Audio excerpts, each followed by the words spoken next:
113. Emoção. E marcharei orgulhosamente no comando de uma legião de humanos. Reflexões de El, no primeiro dos 10 dias finais.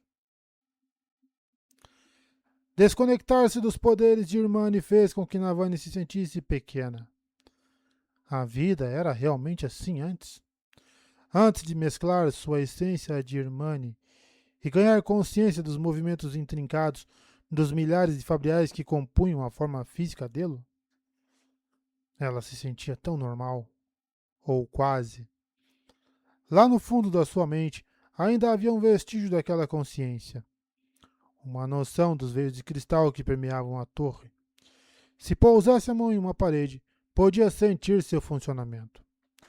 Calor, pressão, luz, vida. Eu jurei que nunca mais faria isso, disse Irmane na mente dela. Jurei que nunca mais me ligaria aos humanos. Então, que bom que os esprenos, assim como os humanos, mudam de ideia, respondeu Navani. Estava um pouco surpresa por seu corpo continuar do jeito que lembrava, com um corte no ravá manchado de sangue onde a faca a acertara. Nosso laço é incomum, disse Irmane. Ainda não sei o que pensar do que nós fizemos. Se nossas palavras foram sinceras e se mantivermos nosso juramento, isso importa? E os fabriais? Você não prometeu que pararia de capturar os esprenos? Vamos chegar a um acordo, disse Navani, saindo cuidadosamente da sala do pilar de cristal. Nós vamos trabalhar juntos para encontrar um caminho aceitável daqui para frente. Será como seu acordo com Raboniel, em que você a enganou? Aquele foi o melhor acordo a que ela e eu conseguimos chegar, e ambas sabíamos disso. Você e eu podemos fazer melhor. Eu gostaria de acreditar em você, mas ainda não acredito. Sinto muito. É só mais um problema a resolver através da aplicação da lógica e da esperança em doses iguais. Ela se aproximou do corpo caído de Raboniel no corredor, então se ajoelhou. Obrigada. Os olhos dela se abriram. Navani arquejou. Raboniel, você está viva. Bom. Uma das mãos dela se contraiu. Aparentemente, a espada de Moashi a acertara baixo demais para queimar os olhos, embora um braço e ambas as pernas de Raboniel estivessem obviamente incapacitados. Navani levou a mão aos lábios. Não chore, sussurrou Raboniel. Eu teria matado você para alcançar minha meta. Mesmo assim, você me salvou. Raboniel respondeu de forma fraca, mas não protestou. Nós vamos nos encontrar novamente. Você vai renascer, disse Navani. Não. Se eu morrer, voltarei louca. Minha alma foi queimada, quase por completo. Não. Por favor. Por favor. O que então? Perguntou Navani. Essa nova luz funciona. Minha filha realmente se foi. Então eu fiz mais anti, anti, antiluz do vazio. Onde? Raboniel assinou com a cabeça para o lado em direção à mesa, situada no corredor perto da porta da sala do pilar de cristal.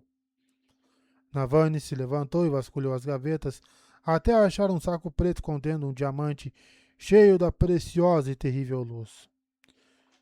Ela voltou e fixou o diamante na adaga, que estava úmida com o sangue de Moashi. Depois de limpar e inverter a tira de metal, ela se ajoelhou ao lado de Raboniel.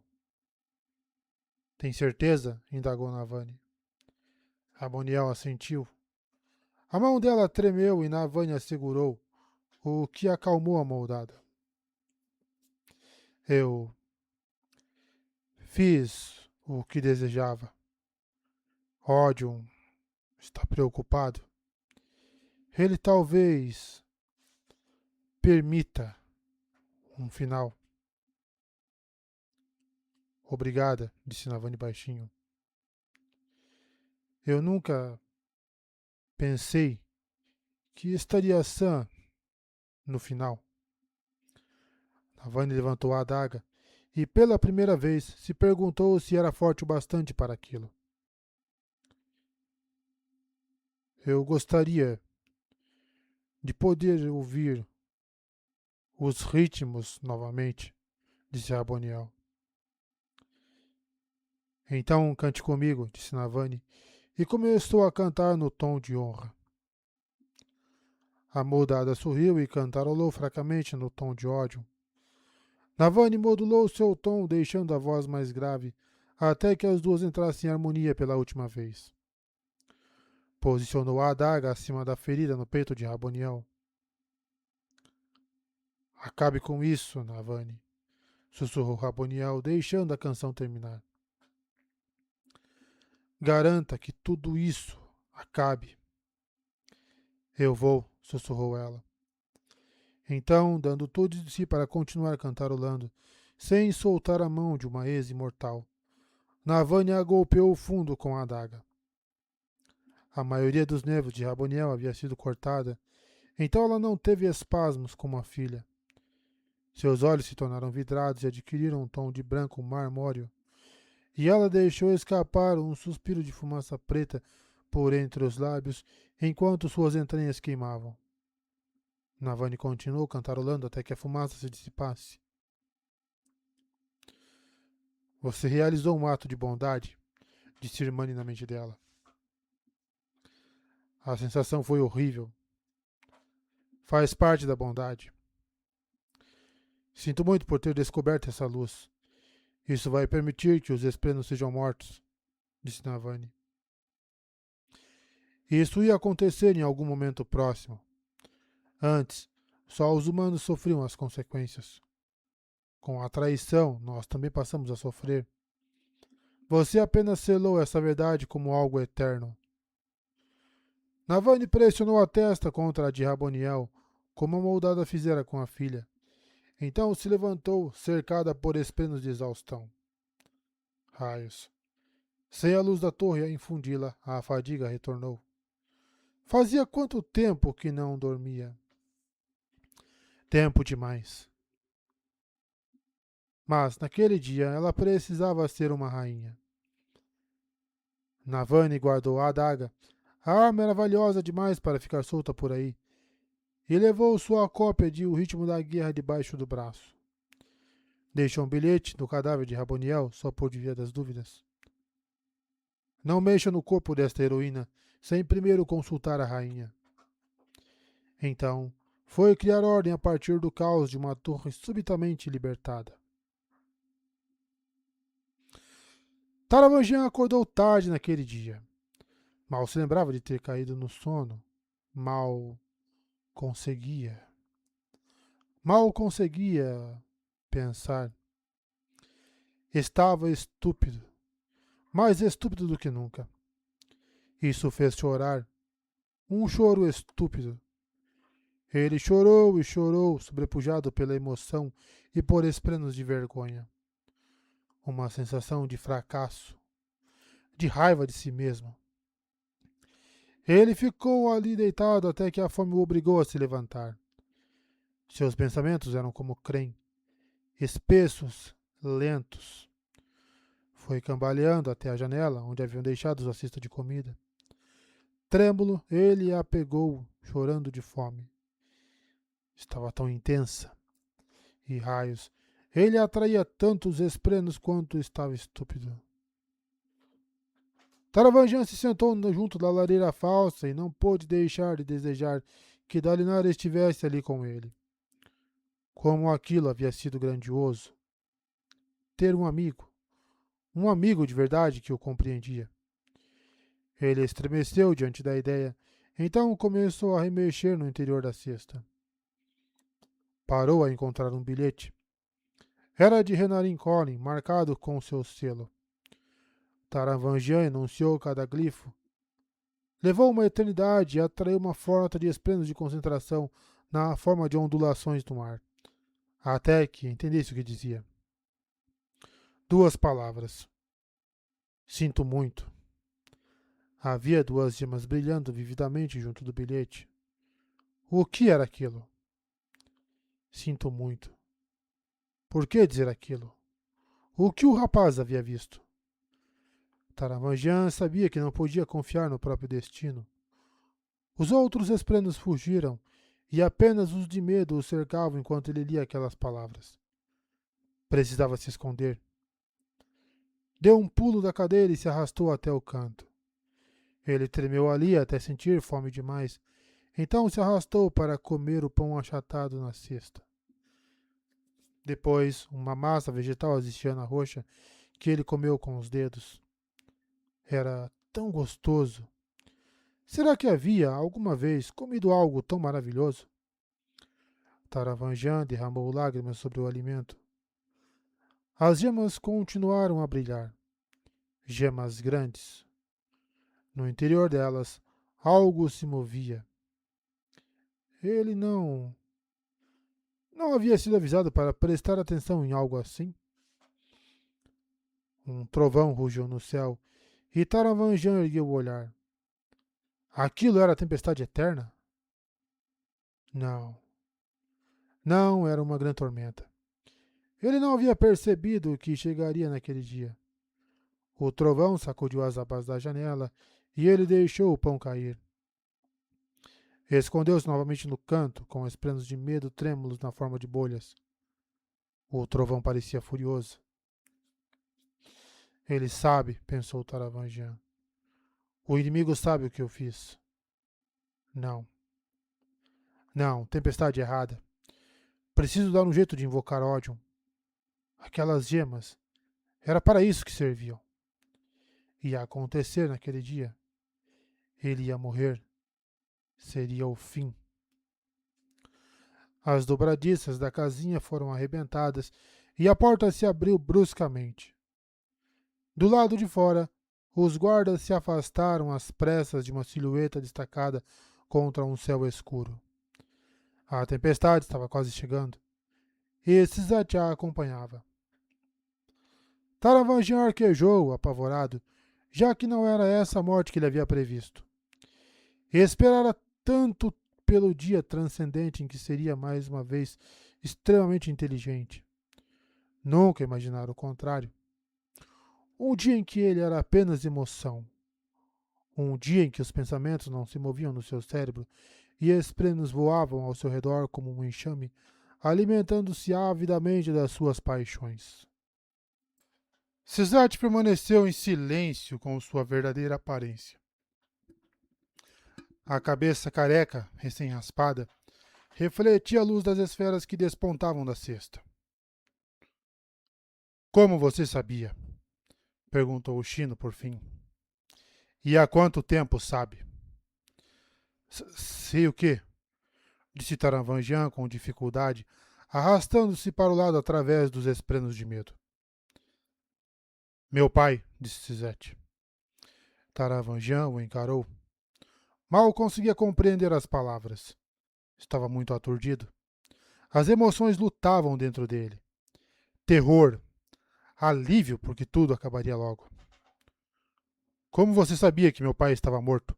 Interpelou Sisat, adentrando a sala a passos largos. Como sabia que Ishara havia tomado a espada dele? Como? Sisat não usava mais branco, mas um uniforme aletiano. Por quê? Ah, um disfarce. Claro. Ele trazia aquela espada terrível na cintura. Era grande demais. A ponta da bainha se arrastava contra o chão de madeira. Taravangian se encolheu junto da parede, tentando encontrar as palavras certas. Sisat, a espada. Você precisa. Eu não preciso fazer nada, retrucou Suzette, aproximando-se inexoravelmente. Vou ignorar você como ignoro as vozes nas sombras. Você conhece as vozes, Taravangian? Aquelas que você me deu? Taravangian se encolheu, fechando os olhos, esperando, dominado demais pelas emoções para fazer qualquer outra coisa. O que é isso? Indagou Suzette. Taravangian abriu os olhos. As gemas. Suzette as pegou, franzindo o senho. Ele não havia sacado aquela espada terrível. Diga alguma coisa. O que deveria dizer? Suzette não podia danificar aquelas gemas. Taravangian precisava delas. Por favor, não as quebre, implorou ele. A expressão de Suzette se fechou e ele as jogou uma por uma contra a parede de pedra, estilhaçando-as. Esprenos estranhos escaparam, esprenos de vento transparentes que deixavam um rastro de luz vermelha. Eles gargalharam, girando ao redor de Suzette. Por favor, disse Taravangian em meio às lágrimas. A sua espada. Odium, você... Sempre tentando me manipular, interrompeu Suzette, fitando os esprenos de vento. Sempre tentando manchar minhas mãos com o sangue daqueles que você gostaria de matar. Você provocou tudo isso, Taravangian. O mundo conseguiria resistir ao inimigo se você não houvesse me mandado assassinar metade dos monarcas. Não! Exclamou Taravangian. Ele se levantou com esforço, dispersando os esprenos, e sentiu o coração trovejar. Sua visão imediatamente começou a oscilar. Ele havia se levantado rápido demais. Nós matamos para salvar o mundo. Assassinatos perpetrados a fim de salvar vidas, disse Suzette em voz baixa, seguindo Taravangian com olhos sinistros e sombreados devido à pouca iluminação do cômodo, uma vez que as esferas haviam sido quebradas. Idiotice! Mas eu não devia protestar. Eu era insincero. Simplesmente segui ordens. Diga-me, você acha que isso absolve um homem? Não, respondeu Taravangian, tremendo sob o peso da culpa. Esprenos de vergonha explodiam ao redor dele e flutuavam, na forma de pétalas de flores de petrobulbo, até o chão. Uma boa resposta. Você é sábio para alguém tão estúpido. Taravangian tentou passar correndo por Suzette, mas óbvio que suas pernas cederam. Ele tropeçou e desabou no chão. Gemeu, com o coração batendo forte e a visão embaçada. Um momento depois, mãos fortes o levantaram e o bateram contra a parede entre um enxame de esprenos de exaustão. Algo rachou no ombro de Taravangian e a dor percorreu seu corpo. Ele se curvou nas mãos de Suzette, arquejando. A sala começou a ficar dourada. Durante todo esse tempo, eu quis manter minha honra. Eu me esforcei muito. Você tirou vantagem disso. Você me arruinou, Taravangian, disse Suzette. Luz. Aquela luz dourada. Suzette, disse Taravangian, sentindo o sangue nos lábios. Raios. Suzette, ele está aqui. Eu acabei de decidir. Suzette levou a mão à cintura, não para a espada terrível, mas para a pequena faca ao lado dela. Eu finalmente decidi. Eu. Ninguém mais está me obrigando. Taravangian, saiba, ao morrer, que eu escolhi matá-lo. Trovão retumbante. Uma luz dourada intensa e terrível. Odium apareceu. Odium apareceu. Seu rosto estava distorcido e seus olhos fulguravam com um poder furioso. O trovão cortou a paisagem e Suzette começou a sumir. Você não deveria me provocar hoje, Taravangian, trovejou Odium. Eu perdi meu campeão de novo e agora estou preso a um acordo que não desejo. Como ele sabe a maneira de agir contra mim? Você me traiu, Taravangian. Você tem falado com Sajanat? O que foi que você fez? O choque causado por aquela força, aquele poder transcendente, deixou Taravangian trêmulo. Os planos de uma dúzia de variedades giravam ao redor dele, disputando sua atenção. Tantas emoções. Ele mal notou quando Suzette puxou a faca, pois era tudo tão avassalador. Espanto, medo, empolgação, tudo ao mesmo tempo. O medo venceu. Taravangian gritou, o ombro incendiado pela dor, o corpo incapacitado. Seus planos haviam sido tolos. Como ele, tão aturdido quanto estava, pudera pensar em enganar um deus? Não conseguira fazer isso quando era inteligente. Não era de admirar que houvesse fracassado. Você fracassou? A espada está aqui. Ódion está aqui. O aço frio cortou a pele de Taravangian quando Suzette perfurou seu peito. Ao mesmo tempo, Taravangian sentiu algo abrindo caminho através do medo, da dor. Algo que ele nunca pensou que sentiria. Bravura. Bravura fluiu através dele com tamanha intensidade que Taravangian foi compelido a agir. Era a coragem de um homem prestes a morrer ao atacar o exército inimigo na linha de frente. A glória de uma mulher lutando pelo seu filho. O sentimento de um velho no último dia de vida ao adentrar a escuridão. Bravura. O reino físico sumiu enquanto o Ódion puxava Taravangian para o lugar entre mundos. O corpo de Taravangian não era tão fraco ali. Aquela forma era uma manifestação da sua mente e alma, e ambas eram fortes. A espada na cintura de Suzette, aquela espada estranha e terrível, se manifestou ali, no reino para onde Ódion levara Taravangian. O deus olhou para baixo, viu a massa preta ondulante e pareceu surpreso. Taravangian agarrou a espada e a puxou para fora da bainha, ouvindo-a gritar de prazer.